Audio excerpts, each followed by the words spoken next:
As a finance professional in a disrupted business landscape, what does it take to be in demand? What does it take to attract great paying international roles? If you're an ICAN member, it'll just take one exam. That's all it takes to complete the globally recognized SEMA professional qualification and the internationally respected CGMA designation. As a SEMA member and a CGMA designation holder, employers will look at you as a finance professional, constantly acquiring new skills to add value to the business. That's why they'll be willing to pay premium to hire and retain you. If you have 5 years of relevant experience and are an ICAN member, you can directly sit for the final exam of the SEMA Professional Qualification, the Strategic Case Study exam. Start studying the SEMA Professional Qualification. Prepare to make an impact.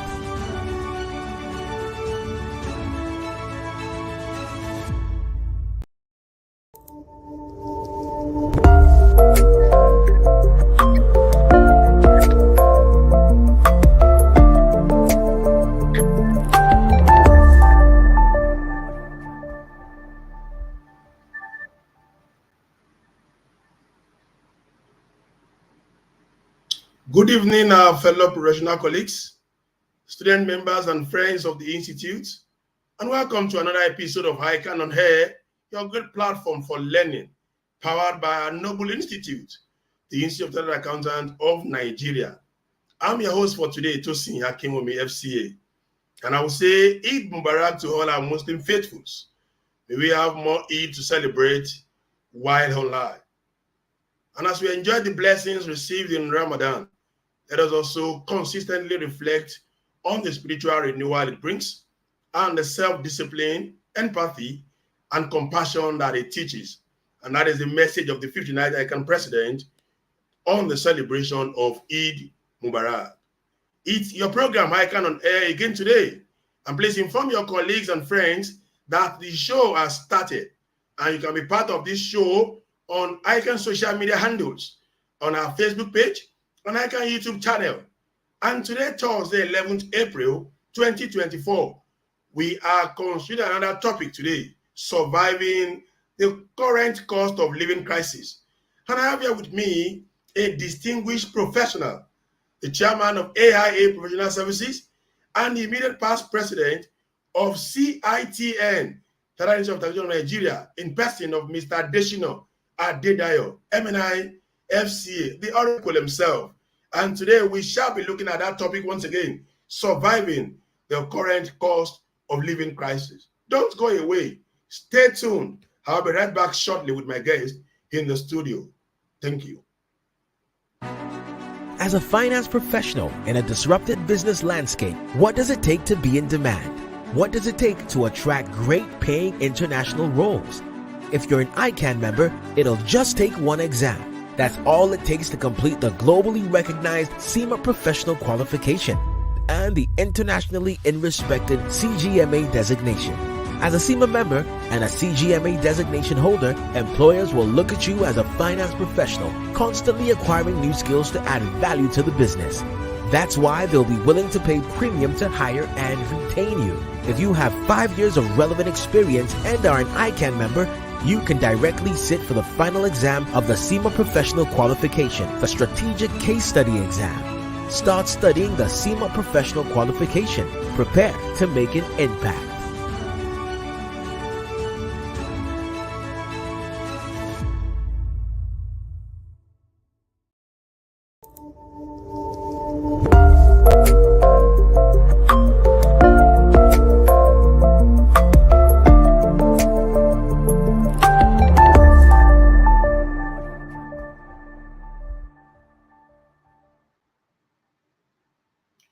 All right, you are welcome back to the studio.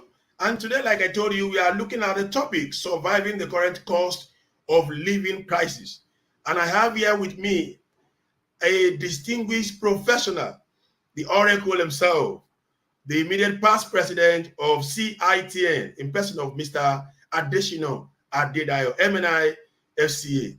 It is a pleasure to have you on the show today, sir.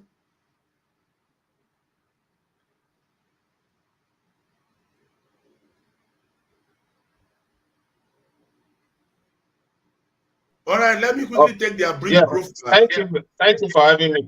I think it's clear now. Okay, I can hear you, sir. Yeah. Thank you very much. Let me quickly take the brief profile of Mr. Deshino Adedayo. Although he's an albino in the market, is widely known, but for those who or for people to know him better, he is the first CITN sponsored participant to the National Institute for Policy and Strategic Studies, KURU, in 2021, and he got the award of member of the National Institute, MNI, in 2021. Mr. Adeshino Adedayo is a fellow of ICAN, having qualified in 1992, fellow of CITN, member, Business Recovery and Insolvency Practitioners of Nigeria, associate, Institute of Chartered Secretaries and Administrators of Nigeria, associate member, Chartered Institute of Stockbrokers of Nigeria. For his institutional leadership role, he was the 15th president and chairman of council, Chartered Institute of Taxation of Nigeria, from June 2021 to June 2023, and also the second vice president of the West African Union of Tax Institute on behalf of Nigeria in 2023. Of course, the list is a whole lot when you talk of the Oracle itself. But because of time, we'll quickly go to the business of the day. Our distinguished professionals, like we usually say, ICAN-ngr is your program, and you can bring your wares so that we can advertise your wares, your programs, your products on this program. This program affords professionals and business owners to showcase their goods and services at affordable rates. The reach of this program is global, and once again, I assure you that you won't regret the patronage. So quickly, let's go to the topic as I take Mr. Adeshino Adedayo on the topic, surviving the current cost of living crisis. Sir, the survival and quality of an individual, a corporate body, or a nation is dependent on a lot of factors. And having you as our guest on the show today will grant our global viewers the opportunity to learn and share from your depth of intellectual knowledge, skills, and experiences. So, eking out a living appears to be getting tougher by the day in Nigeria as a country. Is it just a perception, or is it real? And what could be the reason?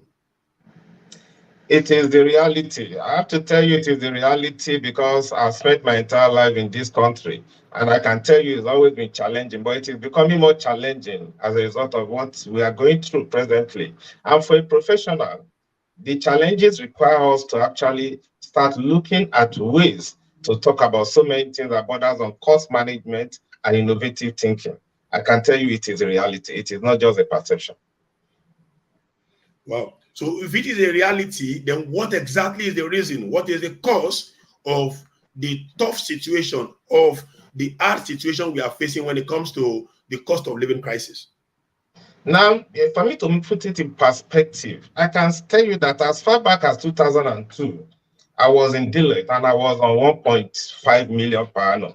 And that 1.5 million naira per annum equates to exactly $11,000. Now, if you talk about $11,000 in the current position we are talking about, is something around 30 million. So when you look at that and you are now trying to see so many things have risen in the course of time, but the payroll structure has not been able to match up with the reality of that time.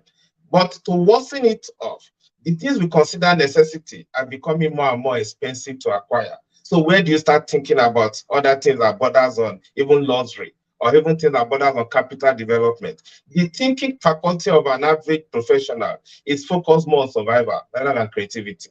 That is the challenge we are facing now. Wow, wow, wow. The thinking faculty of an average professional. Okay, so we have seen in these countries that government upon government continue to bring in reforms. And those reforms are targeted towards cushioning the economic pains of the citizens and to also create opportunities for growth and development. But in the past few decades, the Nigerian economy seems to be progressing backward. What could be the reason for this, despite the economic reforms targeted towards resolving the issues we have? You see, the major issue is for us to address issues from the root. Because without us addressing certain things that borders on productivity, all what we are doing is just focusing on things that does not really matter or that does not add value to the bottom line. Now, what are these things? I can assure you, as somebody who has lived in Lagos my entire life, there used to be a period when you go to some other areas, they are called industrial areas. What has happened to those industrial areas? When you now look at other contexts in terms of what is happening in terms of drain out, we are focusing on things that are not adding value to the bottom line effectively. In addition to that, our population is growing.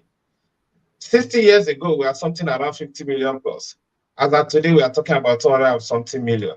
In the next 45 years, we are getting close to something around 500 million.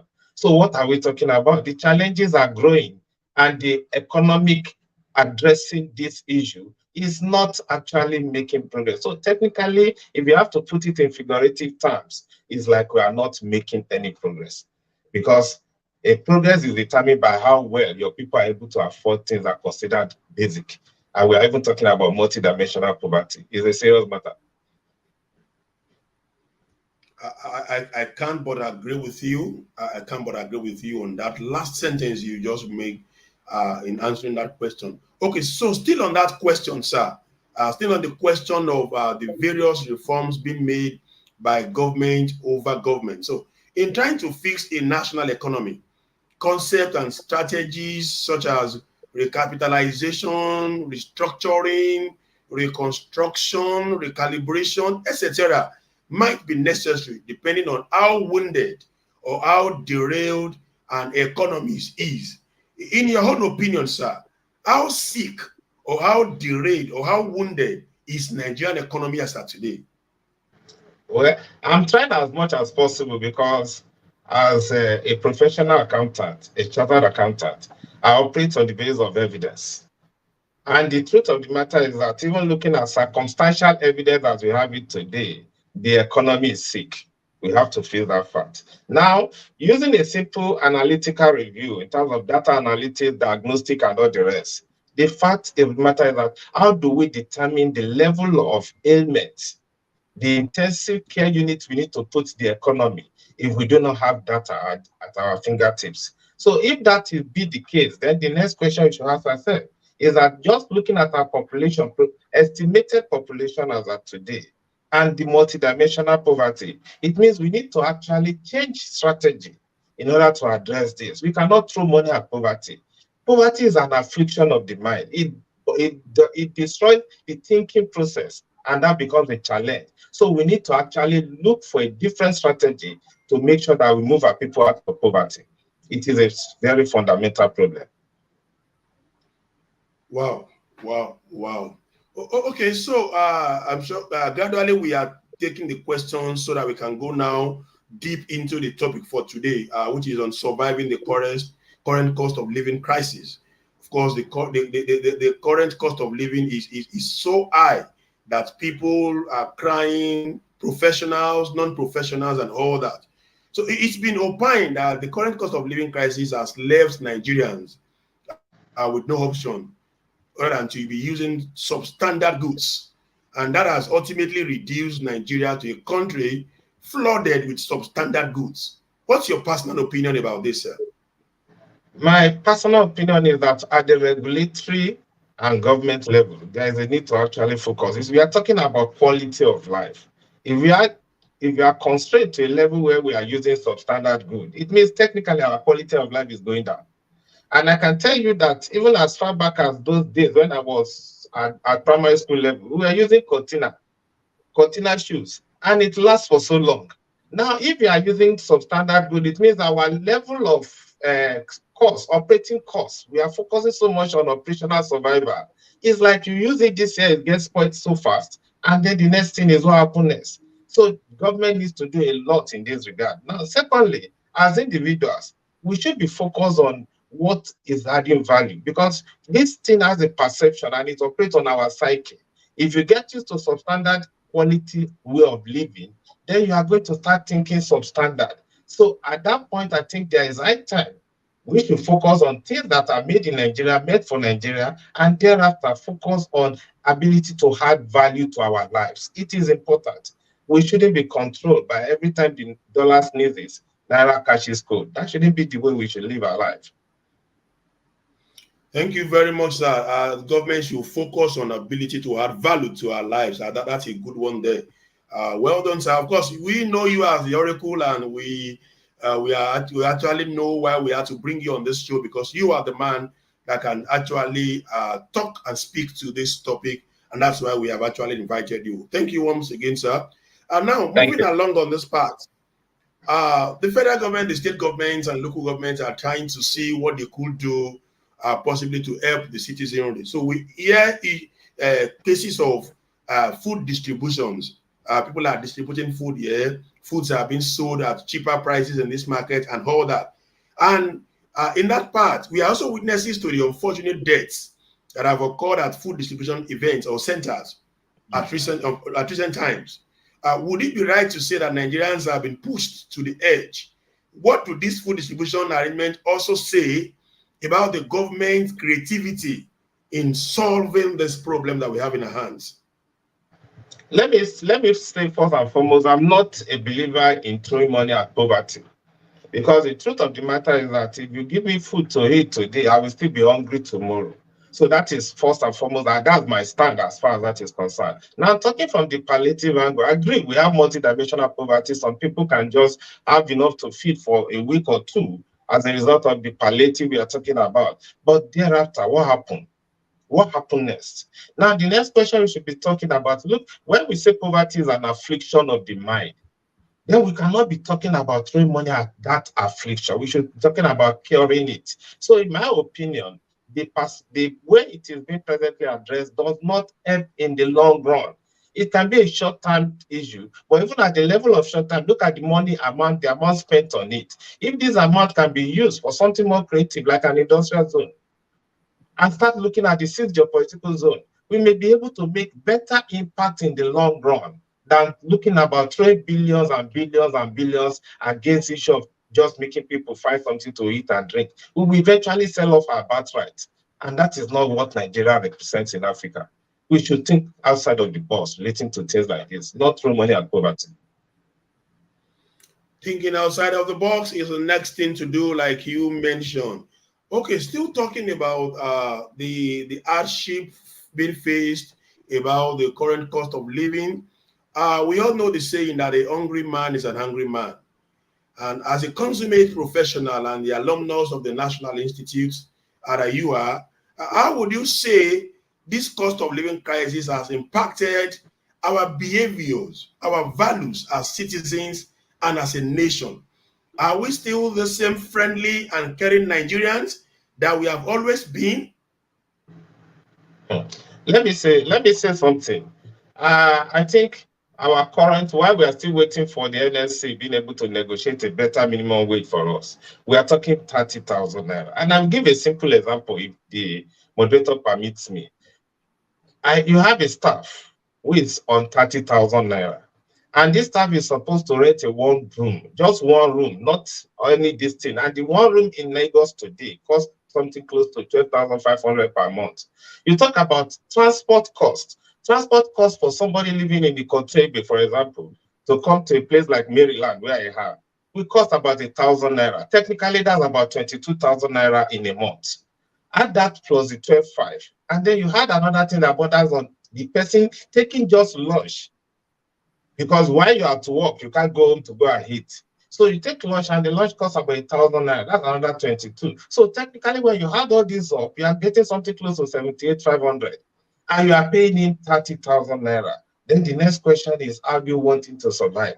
Because except if the parents are now subsidizing is working for you, it is clear that the take-home pay is not taking him home. So that is number one, at that basic level of minimum wage. So now talk about somebody like who is a professional, because when you are talking about cost of living is based on the expected standard of living for a chartered accountant, for example. And if you expect a certain standard of living for a chartered accountant, and a lot of things are going haywire, Then the question is now, at the end of the day, some other things are called spiritual attack. They are not. They are actually something that borders on the fact that economy impacts on your spiritual outlook. If you start looking at it, you start going through depression, start going through so many things. You are monitoring so many health-related problems. But the health-related problems fundamentally have something to do with the dangerous economic position we are finding ourselves. So it's not psychologically good for us as individuals. And we are talking about creativity and the way forward. How many people, for example, want to admire the way we live? So these are all things that we need to start looking. So how do you sustain this? That becomes the question I may just take at the one go. In sustaining this, you need to start looking at what constitutes essentials, number one. That's very important. Because when you focus on what constitutes essential, then you start talking about, because we are chartered accountants. Our primary job is actually turning things around. And if you cannot turn your own circumstances around or find the ability to cope with it, then we are not actually living up true to our title and reputation. So you must look at it and cut off all what is considered non-essential and focus on the thing that is considered essential. Because the truth of the matter is that you cannot will away what has happened to the naira. You cannot will away what has happened to the issue of fuel. You cannot will away so many of these things. So you have to find a way of coping while looking for ways of expanding your income legitimately, if you ask me, rather than talking about things that borders on what will put your family into disrepute. That's my immediate suggestion, while I will take the others as time goes on. Thank you very much, sir. We professionals should focus on essentials, even in these tough times. I think that's a summary of your response to that question. Okay, so let's now move to that part of the professionals. As a Nigerian and a business coach that you are, sir, I want to give us your own fair and objective assessment of the efforts of Nigerian professionals, especially chartered accountants, who are the audience of this program, to confront the current business survival challenges and while still providing credible services to their clientele. How do you confront current and future challenges and at the same time provide quality service? Let me make something very clear. And I think I can say that from two perspectives. First, I work with one of the largest accounting firms in this country, which is Deloitte, for 9 years. And I've been either medium or small size practitioner for the last 22 years. So I know what it means to be in the big firm, and I know what it means to be a small practicing firm. Now, having said that, let me put it this way. You see, the issue of providing quality service is not negotiable, because the truth of the matter, it is a brand reputation.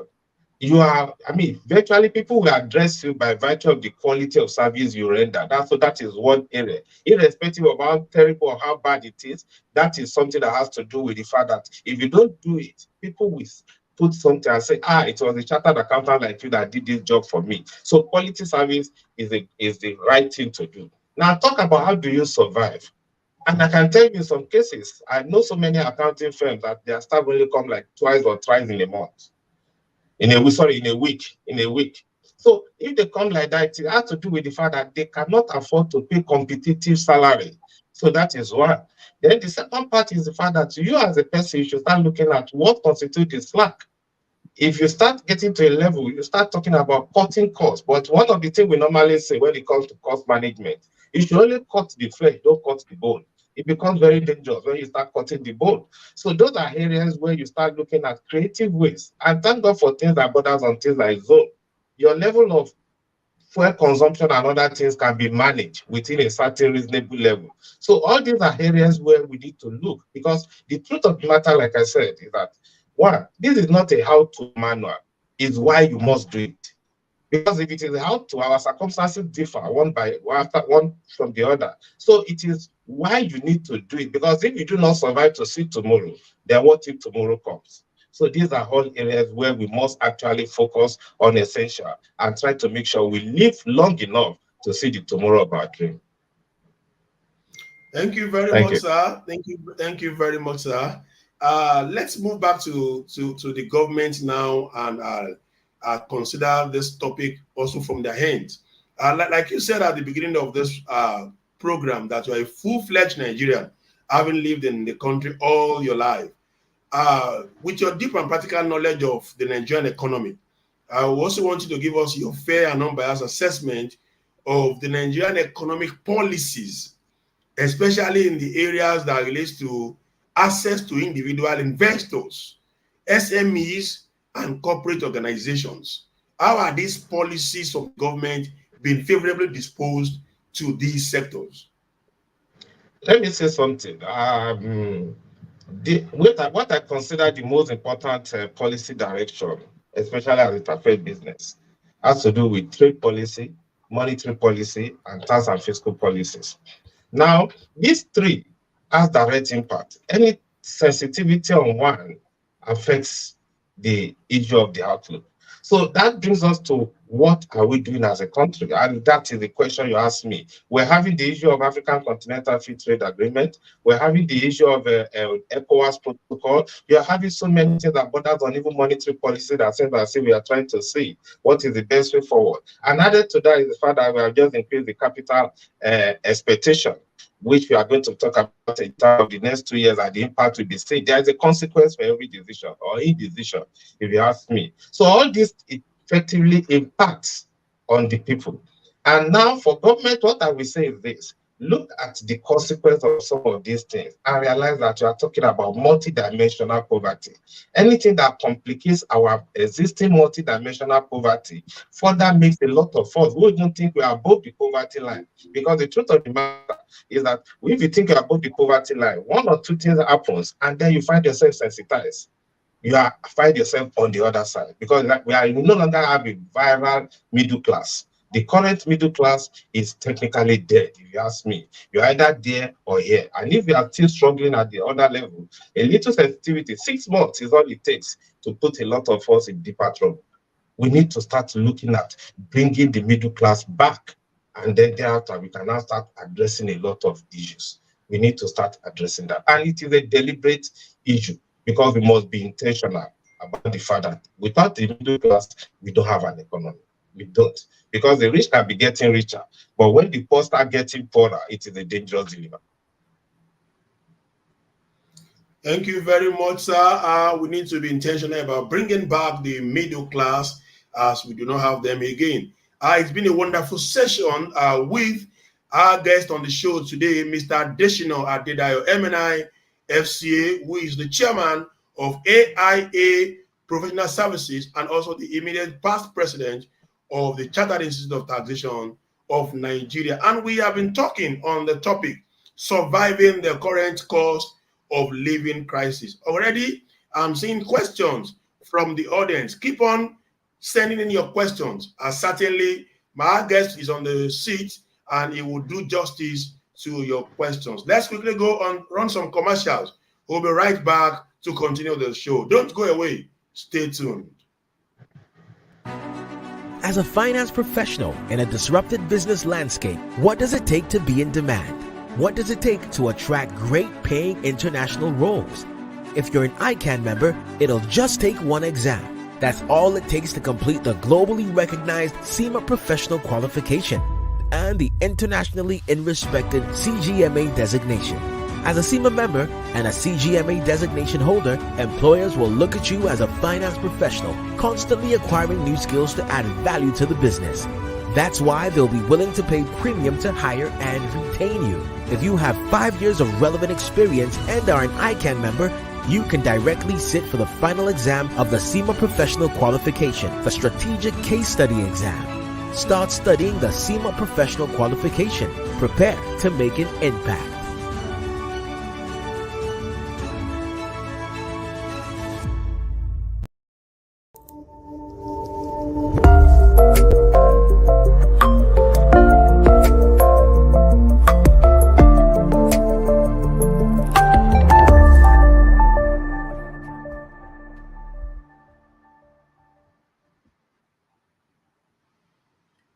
Welcome back to ICAN-ngr. And if you are just joining us, of course, today we have been talking about the topic, surviving the current cost of living crisis. Everybody is shouting the cost of living is so high, regardless of where you live in the country. We have been shouting the cost of food items, cost of rent, cost of transportation, power cost, other costs. They've all been so on the high side. And today, our guest on the show, in person of Mr. Deshino Adedayo, MNIFCA, has been speaking to that topic. Like I said, continue to send in your questions, and certainly we will take your questions. But quickly, let me quickly recognize our audience who joined us on the show today. I can see Funsho Ayinoluwa, Taufik Lawal from Abeokuta, Fagbola Temitope Adeniyi, all the way from Ibadan. I also have Olusegun Onabanjo from Canada District, Toyosi Abayomi from Agege, Lagos, Shosan Olusoji from Abeokuta in Ogun State, Lydia Tolulope Adenaike from Ijebu-Ode, Ogun State, John Uwa from in Anambra State. We have Awel Lawrence from Ibadan. We have Chibuzo Okori, Abido Yoderinde, Kayode Steven from Oyo and the Society of ICAN. We have Olabi Musiba from Kaduna. We have Niyola Jide streaming live from Songwater. We have lots of people who have joined us on this show today. Please send in your questions. I'm already seeing some questions, and I assure you, at the appropriate time, of course, the Oracle himself is on the seat, and he will do justice to your question. So let's pick it from where we stop, Mr. Deshino. And my next question is now on taxation. I don't know if I should ask you a question on taxation, because everybody who knows you knows so well that you are a guru when it comes to taxation as a course. But we need to go, since we are still talking on surviving the current cost of living crisis. As a tax expert and the immediate past president of CITN, how true is the assertion by some concerned Nigerian citizens that the Finance Act is heartlessly geared towards punishing them through the imposition of multiple taxes, despite the erosion of their disposable incomes by the continuous rising of inflation figures? Let me say something. Okay, I said, let me say something. Tax is a local issue. And the truth of the matter is that whenever you are talking about crafting policy, you should also be mindful of your environment. Because what makes tax itself is the law, the administration, and the policy. So when we agree that, okay, you have a law, quite all right. The question is, does your law consider the circumstances of your own people? Then the administrative aspect, you look at it because they are talking about fiscal federalism and all the rest. So the question is, how do we administer this law? Because it's not sufficient for one state to be very efficient with tax administration and the other states lagging behind. Then the final one is the policy direction. And from what I can deduce from what you just said, that has to do with policy vis-a-vis our people. That should be the emphasis there. So policy vis-a-vis our people. Now, let me say something again. I remember when Lagos started talking about improvement in administration, a lot of people, I'm a practitioner, a lot of people were not paying taxes as I went due. We're coming on their own to say we want to now fulfill our civic responsibility. We can see what is happening. So there is the aspect of performance, there is the aspect of accountability.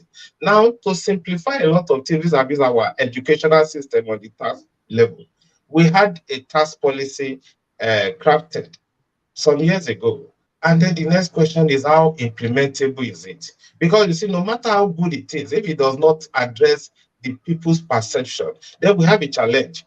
So, and if you now ask me back to just your question, straight and direct now, it is a question of we need to look at our tax system and make sure that what we are taxing, and I think Oyedele made mention of that, the current thing, we shouldn't be taxing poverty. We should not be taxing poverty. Because when people are already poor and you are putting them, you should not have a benchmark, a reasonable benchmark that will make people realize that, look, beyond this level, the government is supporting you to grow. When you get to that level, when you have your head above the water, then we can now tax you effectively. Because if your head is below the water and we are putting every load on you again, you are going to drown. It's as simple as that. So the tax system needs to be also rejigged in order to address that. And I believe the current committee may be able to address that by the time their findings are made public. Tax system needs to be rejigged in order to address the issues in the society. I can't agree less with you. That's a good one. But still talking on tax, and you just mentioned it too while you are responding to my last question. It's about the tax revenue deployment. Now, while tax is globally considered as one of the key sources of government revenue, and its payment is a civic responsibility, just like you also alluded, taxes revenue deployment is constantly being challenged, condemned, and attacked by both individuals and corporate citizens, especially in Nigeria. What is your position on tax revenue deployment in Nigeria? My position, you see, there is something about being a chartered accountant. It's called the consistency concept. My position is consistent because it is based on principle. And it has to do with the three things I mentioned when I was assuming presidency. It is about GAP. When you talk about revenue generation, which is the tax aspect and others, there is need to talk about the accountability. Accountability is the A part. The A part of accountability is critical. And from the perspective of I've seen in this country, the level of accountability needs to be improved on. Then finally, the productive deployment of this revenue should be done in such a way that the people will have that understanding that this money that came from you has been used in such a way that is beneficial to your interests. We need to actually work on that. Now, as a chartered accountant, I will say that, look, there's a need to us to continuously engage with the government to ensure that this issue of accountability is not joked with. You don't joke with such things. Accountability is what makes us chartered accountants. And the truth of the matter, we must stand for it and be effectively be seen to be on the side of accountability. That is very important. Accountability is what makes us chartered accountants. Wow, I took that line straight and it sinks. Thank you very much, sir, for that response. Now, moving along this part, I want us to be very basic and practical now. The Nigerian official monthly minimum wage, as at today, is 30,000 naira. And that sum cannot buy a 50 kg bag of rice, nor a 50-liter jerry can of petrol. Inflation is fast rising and is halting. How can citizens survive without resorting to shady or corrupt deals? Thank you very much. You are just talking about the bag of rice. What about the issue of bread? In my area, bread is going for like 1,700. Then the question you should be asking is how many bread do I have in my salary? And when you consider things like this, you realize that the fact of the matter remains, I did a simple illustration talking about just feeding in the afternoon, transport to work, and then a one-room accommodation, not one room self-contained, not one-room mini flat, one room with the conveniences and others in the public place. Now, and we arrive at 78,500. 78.5. I've not gone to the level of the guy doing anything. I've not gone to the guy having a relationship or whatever. So the question is this: if you want to be very realistic, in my own view, just even talking about let's just meet something that the guy will be found reasonable. You can't be talking about anything less than 150. And and I can defend this issue and bring it out to make it clear that if we are talking about a graduate trainee with a future, in addition to him just getting into employment, because these people have high expectation. And then if you are saying, okay, we cannot meet your expectation, let us at least be able to show that we believe in their future. We shouldn't have anything less than 150,000 to be on the right side. That's my view, my personal opinion. As we normally say, as auditors, we express opinion. So this is an opinion expressed by me. It shouldn't be less than 150 for Thank minimum you wage. very much, sir. No wonder you are given the name Oracle. As auditors, we express opinion, and you have also expressed your opinion on this. Your opinion is well taken, sir, and will be communicated to the right channel.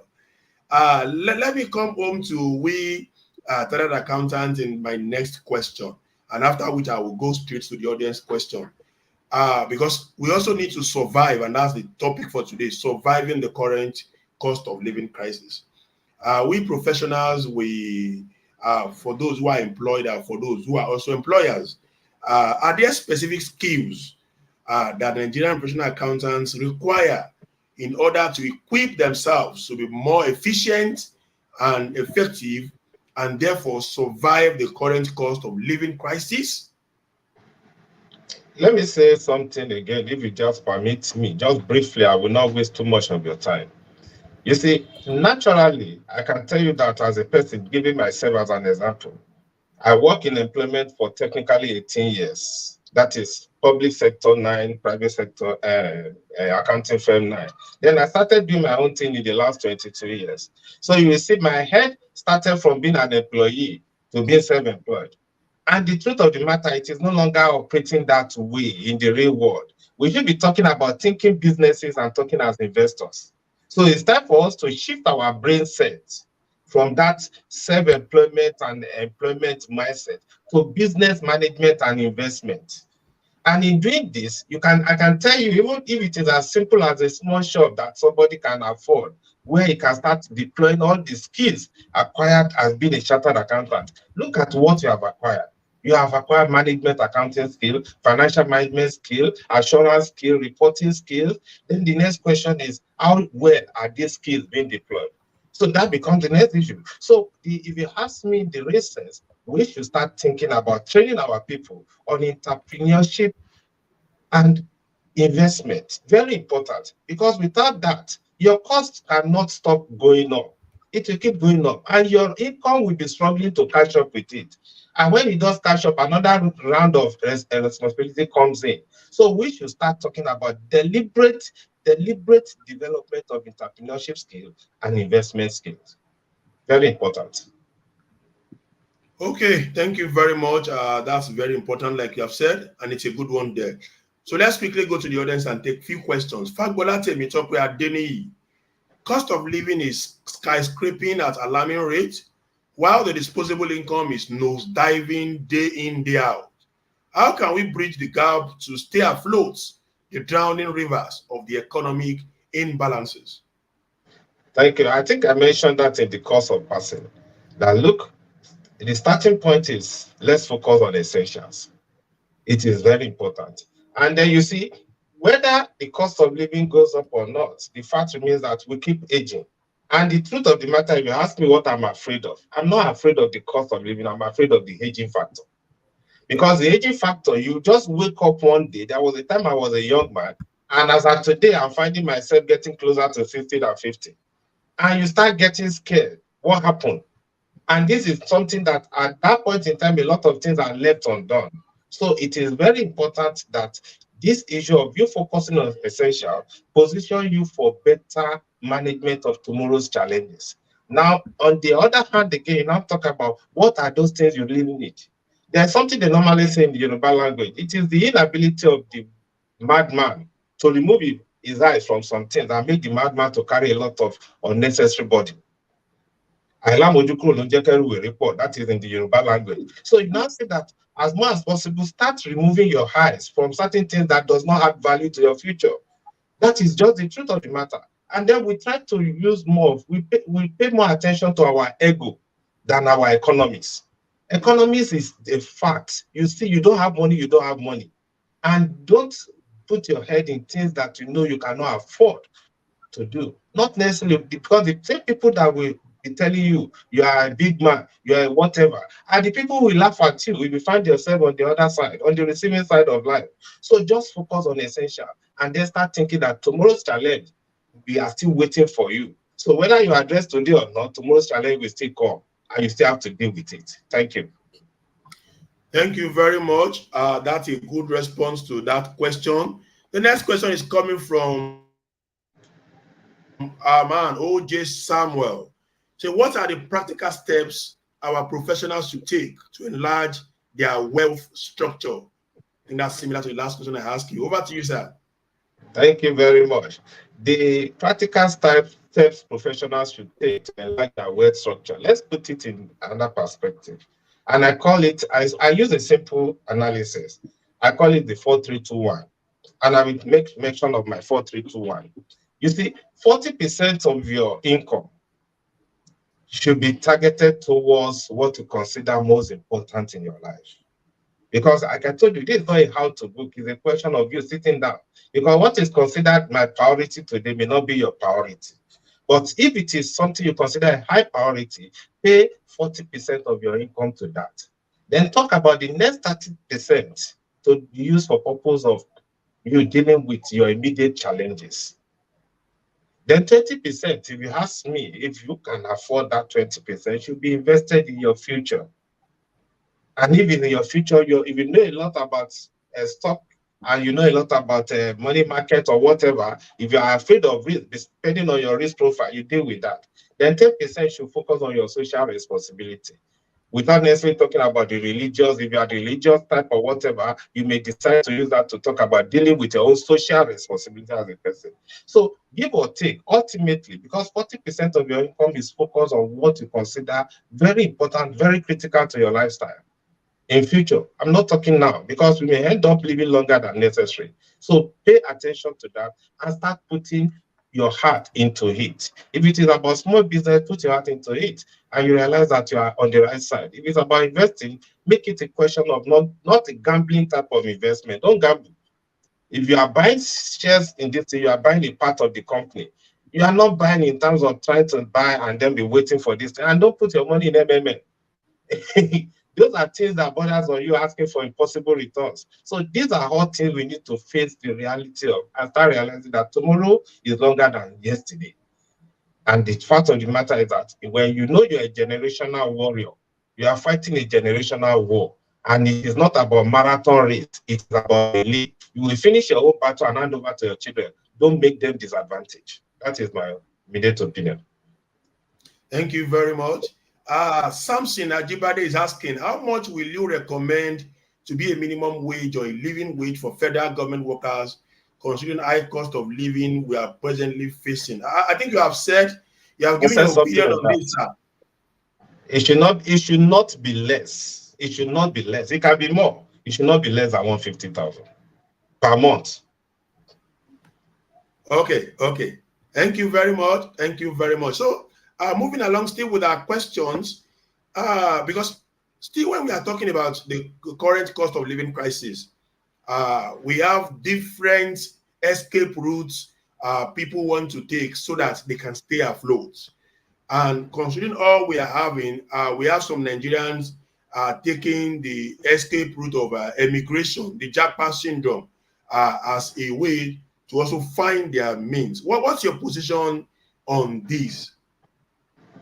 I think this is about perception. Let me put it that way. Even though it's about perception, it's about the fact that if you ask me the reality of it, if you can go outside of this country and do some not so noble work, if you ask me, why can't you also just face the reality of the circumstances and also come up with creative ways of dealing with this? Now, what stops us from doing it in this Nigerian content? It is our ego.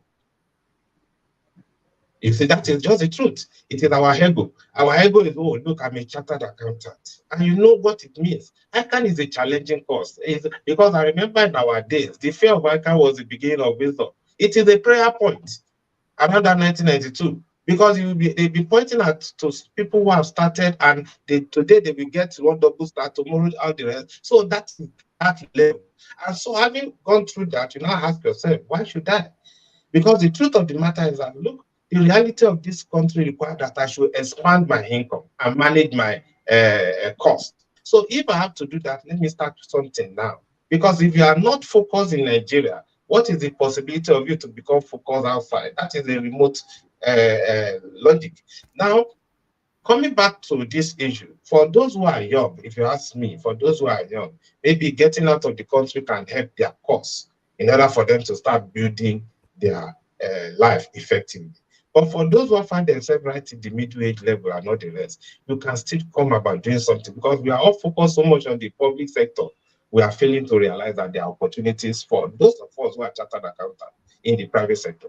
ICAN originally consummated, the way I see it, is even meant for you to survive in the private sector. Thank you very much, sir. My next question, it is also believed that in many quarters, that many multinational corporations are still exiting the country due to the harsh operating climate, and the diaspora remittances are shrinking by the day. Many citizens believe that the Nigerian economy is clearly off the track of prosperity or recovery, if I could say it that way. Do you agree with this position? If yes, why? If no, why? What's your thought on this, sir? I may not agree with this position, and I will use a simple analytical review.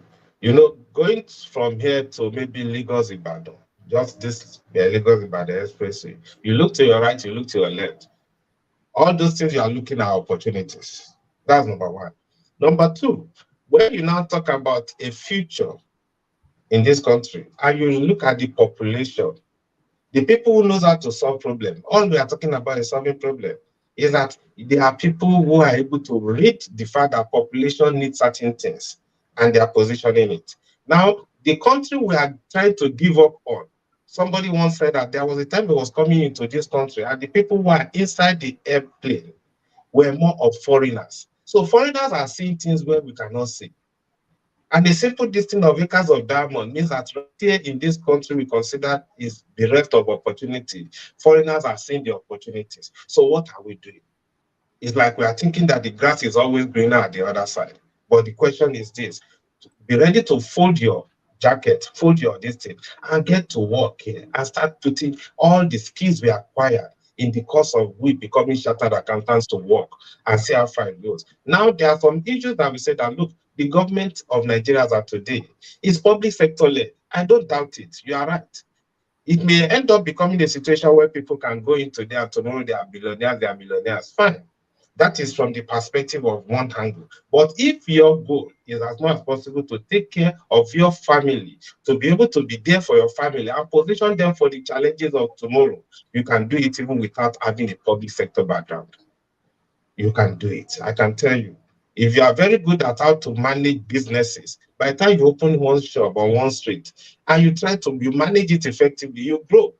And then you're able to open the second one, and you're able to synergize both entity together.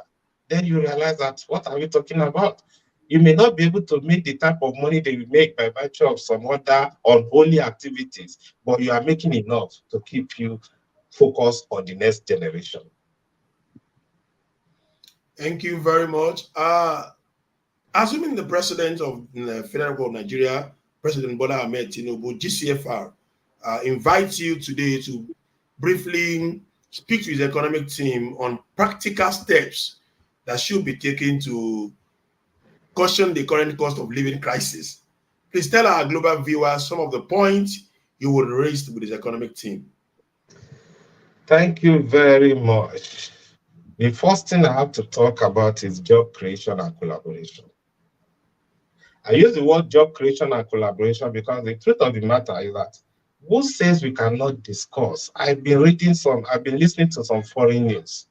They can even talk about bringing in an apple. If we love apple so much and you have the balance of trade, understanding between us and America relating to some of these things, start looking, what is that thing we are spending money on? That is the first thing we should ask. Because you see, when we're having this issue of Nigerian custom, it's supposed to be giving us data. And the data is meant to be used to actually assess what exactly is the balance of trade between us and China. What can you bring from China? What do we like so much in Nigeria that we can bring from China and ask them to come and establish there and monitor that from the regulatory perspective to be in the interest of our people? That's number one. The issue of food security is something we should take seriously. And in the country as we have it today, there are some things that are peculiar to the north, peculiar to the other region. Let's start talking about making sure it is secured, because the insecurity is actually affecting us too from the inflation perspective. Then you now talk about the next one, the issue of social safety net. Social safety net. You tell people to retire at the age of 60, that is if they get lucky to be retired at that age. And then you want them to live long, because gone are those days when people retire, the next thing you are waiting for is the date when they are going to die. Now people can live longer, in terms of can live at least a little bit longer, even after retirement. So who says that at the age of 60 you are useless? I don't want to believe that, because at that age you can say I've talked about this thing. So let's start talking about social safety net for those who couldn't do anything much, and then have that. Then finally, I need to talk about the issue of inflation. Inflation is something that makes nonsense of every one of us. It should be tackled head on. We should actually focus on that, because the truth of the matter is that I mentioned something. I said what I was earning in 2002 is even more than what I'm earning in 2024. It doesn't make sense. There's no way you can explain that to anybody, because when I put it in dollarized terms, it is clear that what I was earning in 2002, I have a bigger dollar value than what I'm earning in naira now in this current year. These are all issues that we must tackle, and it is not for individuals to tackle that. It is for the government to be deliberate and focus on what will affect their citizens badly. That is 4 things that I put on my slide. Wow, that's a loaded one. That's a loaded one. I do not expect less once again. And in closing, because of our time, ICAN is always open to ideas that will positively advance the growth of our members, the accountancy profession, and the global business environment. Please, what is your suggestion to ICAN on continuously filling of knowledge gaps to further build the capacity and create global opportunities for our members? Let me say something, and I'm saying it with all sense of responsibility.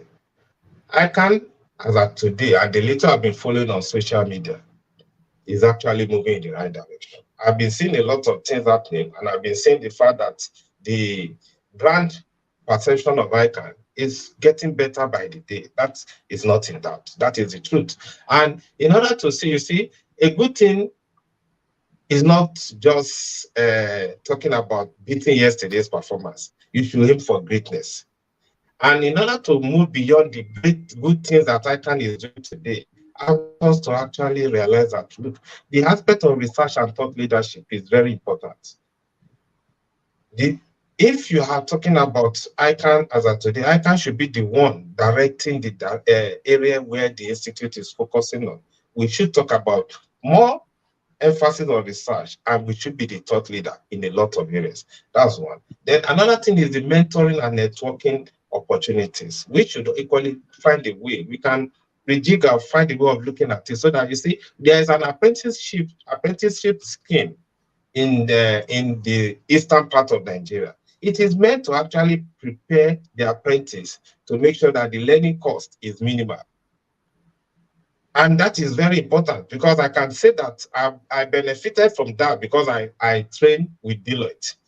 And that is just the truth of the matter. So let us focus now on the mentoring and networking opportunities in order to make sure that you get in touch with the right set of people in order to push that forward. And finally, there should be need for emphasis on technology and innovation initiatives. We are already doing that, but we can do better. That is just my emphasis there. Thank you so much. Wow, thank you so much. Thank you very much, Mr. Additional Adedayo, the chairman of AIA Professional Services and the IPP of CITN. It's been a good one on the show today. I want to say thank you for coming on the show today and sharing your wealth of experience and knowledge with our members and friends of the Institute. Thank you so much for coming, sir. Thank you for having me. And we pray that when next we also call on you, we'll have you on board just like you have come today. Thank you so much for coming once again. I always expect. Thank you so much. I will be available. Thank you very much, sir. So let me quickly take the announcement for the few minutes I have before my time expires on the show. ICAN Annual Dinner and Awards Program. The date is 4th May 2024. Please make it a day and ensure you get your card to attend the program. Nominations is open for Young Accountants Award for 2024. These have not happened before. Now, nominations, privilege has been given to Young Accountants to be nominated for the annual dinner and awards ceremony for this year. Please go ahead and nominate the young accountant who is doing well, who is not more than 40 years as at May 2024. Application for fellowship conferment for 2024 ends on April 29, 2024. So you have 18 more days to go. The date for the fellowship conferment is Saturday, May 18, 2024. The venue is Arbor Point Event Center at Wilmot Road off Amadu Bello Way, Victoria Island, Lagos. The time is 11 a.m. and the fee is 105,000 naira. Ensure you go and apply today. It ends on April 29th. Also, and similarly, we have the ICT conference coming up on digital economy navigating the new frontiers. It's the virtual program on April 29, 2024. Time is 10 a.m. and the fee is 10,000. Similarly, we have the public finance management webinar. Also, the team is building economic resilience, tackling debt, AI innovations, governance cost on April 19, 2024. Go ahead and register. It is very important you do so. Also, we have the forthcoming induction of associate members. Induction of associate members, for those who are yet to know about that, please go ahead and check the institute website for the necessary information, as we have limited time for you to register and be part of the forthcoming associate induction program. Wow. And that is the program for today. You know, it's been a special edition, a special episode for the Eid, and to also celebrate, of course, and commemorate the Eid Mubarak with all our Muslim faithfuls. It's been a wonderful session on the show today. I want to thank you for being part of this show. Till I come your way again with another guest, another topical issue, I will tell you to stay safe and sound. And on behalf of the producers of this program, I remain Tosin Akinomi, FCA, saying thank you for watching and bye for now.